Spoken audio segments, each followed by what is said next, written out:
ताई, तुम्ही आता जे सर्व रसिक प्रेक्षकांसमोर आपले जे काही माध्यमातून सगळी मंडळी आले त्यांच्यासमोर आत्ता जे काही सांगितलं आहे, खरं तर मला ते सुद्धा मांडायचं होतं, पण तुम्ही ते मांडून खरंच झालेलं नाही. पण फार महत्त्वाचे मुद्दे तुम्ही मांडलेत आणि खरं तर म्हणूनच अशा व्यक्तिमत्वाचं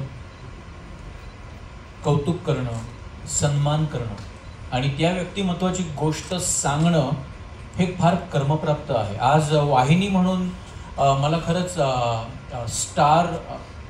जिओ स्टारचे खूप मनापासून आभार मानायचे आहेत आणि त्यांचं अभिनंदनही करायचं आहे की अशी एखादी मालिका, असा एखादा विषय आपण रसिक प्रेक्षकांसमोर घेऊन येतोय. करमणूक जे नेहमीची दैनंदिन मालिका असतात ते तर आपण करतोच, पण हा एक ब्रँड, ही एक वाहिनी अशी आहे ना जी सामाजिक बांधिलकी फ्रंट फूटवर ठेवते. आणि त्यामुळेच तुम्ही मगाशी म्हणाल्याप्रमाणे जर अशी गोष्ट आपण रसिक प्रेक्षकांना नाही सांगू शकलो, ज्यांनी समाजकारण किंवा ज्यांनी समाजासाठी इतक्या मोठ्या गोष्टी केलेल्या आहेत, त्यांनी कम्प्लिटली रूप बदललं समाजाचं.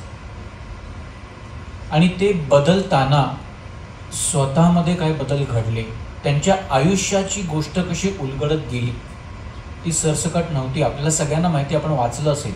पण ही मालिका सादर करताना ज्या गोष्टी आमच्या डोळ्यासमोर आल्या, तो प्रवास, जसं तुम्ही मगाशी म्हणालात की त्यांचं लग्न झालं तेव्हा त्या 8 का 9 वर्षाच्या होत्या.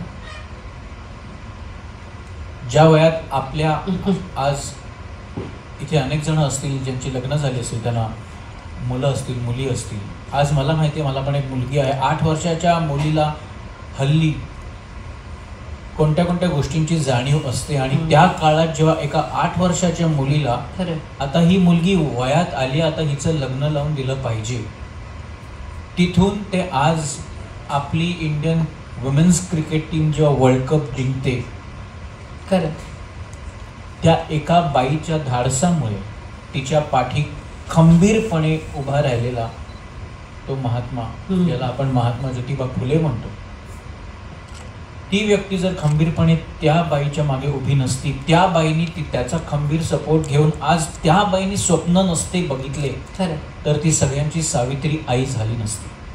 आज त्या स्वप्नांची गोष्ट आणि ते स्वप्न साकार करताना तिला पडणारे अनेक प्रश्न, तो जो प्रवास होता, त्या प्रवासाची गोष्ट सांगणं फार कर्मप्राप्त आहे एक वाहिनी म्हणून. आणि आज महाराष्ट्राची सर्वात आघाडीची वाहिनी, जर या वाहिनीने ही गोष्ट नाही सांगितली तर मग कुठेतरी कमी पडतोय असं वाटतं.